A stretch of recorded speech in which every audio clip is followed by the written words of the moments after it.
Hello මචන් කොහොමද ඉතින් මම ඔයාලගේ සිනිමාචන් කටහඬ පොඩ්ඩක් වෙනස් වුණා වගේද ස්පයිඩර්මෑන් ෆිල්ම් එක බලලත් කටහඬ වෙනස් වුණේ නැත්නම් තමයි පුදුමේ ඔයාලගේ එක්ස්පීරියන්ස් එක කොහොමද කියලා පල්ලෙහෙන් කමෙන්ට් කරන්න අමතක කරන්න එපා ගොඩක් කාලයකට පස්සේ මනසට ලොකු සහනයක් මචන් සතුටක් දෙන සුපරි ස්පයිඩර්මෑන් ෆිල්ම් එකක් බලන්න ලැබුණ එකට ඒකට ඩිරෙක්ටර් ඩෙස්ටින්ට ස්තුතිවන්ත වෙන්න ඕනේ මොකද මේ ෆිල්ම් එක සම්පූර්ණයෙන්ම වෙනස්ම විදිහක එකක් කලින් ආපු හෝම් ට්‍රිලොජි ෆිල්ම්ස් වගේ නෙවෙයි ඒවයි මේකයි අතර අහසට පොළොව වගේ ලොකු වෙනසක් තියෙනවා ඉතින් ඔයාලට වෙනස්ම විදිහේ ස්පයිඩර්මෑන් ෆිල්ම් එක බලන්න ඕන නම් අනිවාර්යයෙන්ම මේක බලන්න මේක ගොඩක් තාත්විකයි ග්‍රවුන්ඩඩ් මචං ඇක්ෂන් ටික පටස් ගාලා පත් වෙනවා ඒ වගේම එක එක හැඟීම් ඉමෝෂන්ස් ගොඩක් ලස්සනට හදවතටම දෙන විදිහට දීවලා යනවා ගොඩක් අයට මේක එන දර්ශන දෙක තුනකදී පවා ඇහැට කඳුළු වෙන්නත් ඉඩ තියෙනවා ඒ තරම් ලස්සන ට්විස්ට් ඇන්ඩ් ටර්න්ස් එක මේ ෆිල්ම් එක කැටයම් කරලා තියෙනවා මචං අපේ පොඩි එකා ලොකු එකෙක් වුණා කියනවා වගේ එහෙම නැත්නම් කිඩ් බිකෑම් මෑන් කියනවා වගේ අපි පොඩි එකෙක් විදිහට දැක්ක ස්පයිඩර්මෑන් මෙහෙම ලොකු එකෙක් වුණා නේද කියලා හිතලා අපිත් එක්කම හිටපු එකෙක් වගේ ෆීලිං එකක් මේ ෆිල්ම් එක බලලා ඉවර වෙද්දී දැනෙනවා ඉතින් ගොඩාක් අයට මේ ෆිල්ම් එක සුපිරියටම සෙට් වෙන්න ඉඩ තියෙනවා මචං. ඒක තමයි ස්පයිඩර්මෑන් ගේ තියෙන විශේෂත්වය. ඕනම කෙනෙක්ට ස්පයිඩර්මෑන් එක කනෙක්ට් වෙන්න පුළුවන්. මේ ෆිල්ම් එකෙන් ඒ කනෙක්ෂන් එක තවත් වැඩි කරලා තියෙනවා මචං.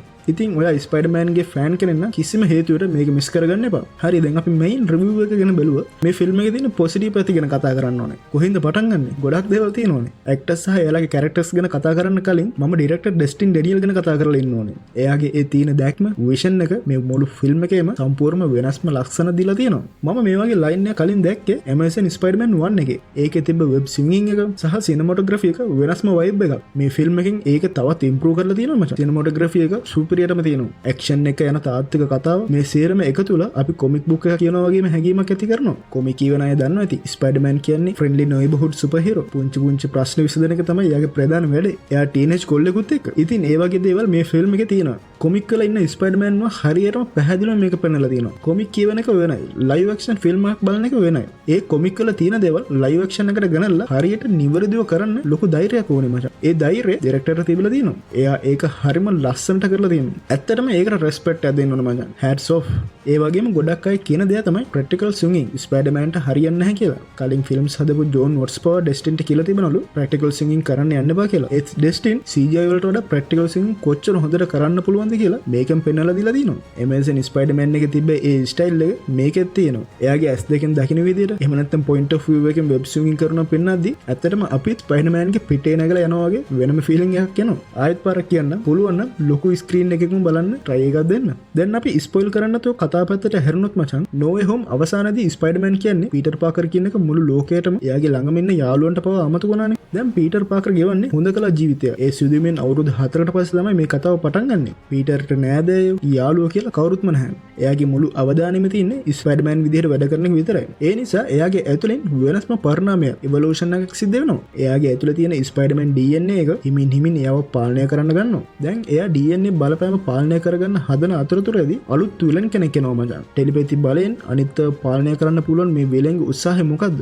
අවුරුදු 4 තිස්සේ තනි වෙලා ඉන්න පීටර්ට ආයෙත් MJ ළඟට යන්න ආසාවක් ඇති වෙනවා. ඒත් ඒකට බාධා කරන විදිහට සමහර කට්ටිය එනවා. එයාලට මුහුණ දෙන්න කොහොමද? එයාගේ ඇඟ ඇතුලේ වෙනස් වෙන ඒ පරිණාමය එයා කොහොමද පාලනය කරන්නේ? කතාව ගලාගෙන යන්නේ මෙන්න මේ කරුණුවට. කතාවේ සම්පූර්ණ අවධානය තියෙන්නේ ස්පයිඩර්මෑන් මත. එයා වටේ ඉන්න ඒ චරිතත් ලස්සනට ගොඩනගලා තියෙනවා. ටොම් හෝලන්ඩ් මචං මේ ෆිල්ම් එකේ සුපිරියටම රඟපානවා. කලින් පොඩි එකෙක් වගේ හිටපු ටොම් හෝලන්ඩ් නෙවෙයි දැන් ඉන්නේ. වගකීම් තේරුම් ගත්ත පරිණත වුණ පිරිමි කෙනෙක් වගේ එයා ඉන්නේ. එයා විඳින ඒ වේදනාව හැඟීම් අපිවත් ඒ ගමනට එකතු කරගන්නවා. කොච්චරද කිව්වොත් මාස්ක් එක ඇතුලෙන් එයාගේ ඒ ඇස් වල රඟපාන විදිය පව පෙන්නලා පීටර් පාකර් කොච්චර වේදනාවක් විඳිනවද කියලා පෙන්නලා තියෙනවා. ස්පයිඩර්මෑන් වෙන එක ලේසි නෑ මල්ලේ කියන හිතතරමට ඒ වේදනාව පෙන්නනවා මචං. අපි මෙච්චර කල් ආතල්ලේකේ දැක්ක සුපිරි වීරයා පිටිපස්සේ ඒ වේදනාව දකිද්දි පිට ඒ චරිතයත් එක්ක ලොකු කනෙක්ෂන් එකක් ඇති වෙනවා. ඒ වගේම නෙඩ් and MJ ගැනත් කියන්න ඕනේ. එයාලා ෆිල්ම් එකේ ඉන්නේ විනාඩි 10ක් වගේ පොඩි කාලයක් වුණාට එයාලගේ කැරක්ටර්ස්ුත් ස්පයිඩර්මෑන් ගේ චරිතයත් තවත් ඔපනංවන්න ලොකු සහායක් දෙනවා මචං. ඊළඟට මම ගොඩක් ආස කරපු කොම්බෝ එකක් තමයි ස්පයිඩර්මෑන් සහ පනිෂර්. එයාලා දෙන්න එකතු වුණාම ගෙදර අයියයි මල්ලි වගේ.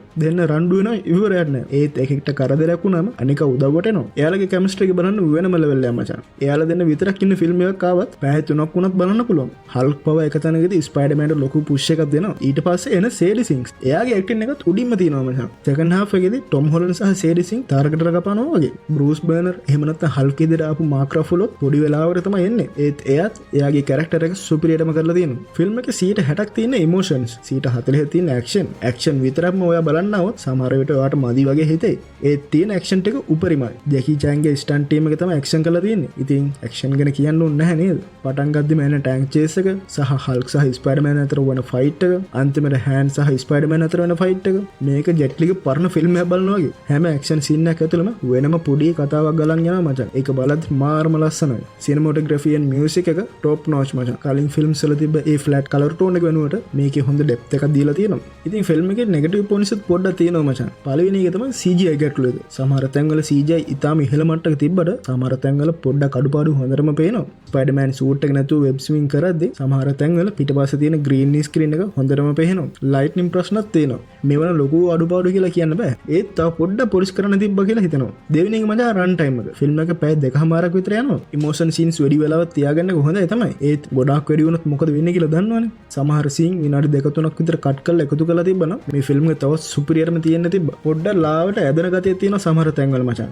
ඉතින් මේව ලොකු නෙගටිව් පොයින්ට්ස් කියන්න බෑ. ෆිල්ම් එක බලද්දි මේ ඔක්කොම අමතක වෙනවා. අවසාන වශයෙන් කියනවනම් මේක ස්පයිඩර්මෑන් ෆෑන්ස්ලා විතරක් නෙවෙයි. සාමාන්‍ය ඔඩියන්ස් කෙනෙක් වුණත් එන්ජොයි කරන්න පුළුවන් හදවතටම දැනෙන සුපර්ම ෆිල්ම් එකක්. ස්පයිඩර්මෑන්ගේ වෙනස්ම පැත්ත බලන්න ඕන නම් අනිවාර්යයෙන්ම මේ ෆිල්ම් එක තියටර් එකට ගිහලා බලන්න. ඉතින් ඔයාලගේ එක්ස්පීරියන්ස් එක කොහොමද කියලා පල්ලේ කමෙන්ට් කරන්න අමතක කරන්න එපා. වීඩියෝ එක සෙට් නම් ලයික් එකකුත් දාන්න. ඉතින් මේ වගේ තවත් පොට්ට කොමික්ස් සහ මූවි රිවිව්ස් සිංහලෙන්ම බලන්න. දැන්ම පල්ලේ තියෙන රතුපාට subscribe button එක ඔබලා සීනුවත් ඔබලා තියාගන්න. එහෙනම් තවත් වීඩියෝ එකකින් හමෙමු. මම ඔයාලගේ සිනි මචං. හැමෝටම ජය වේවා.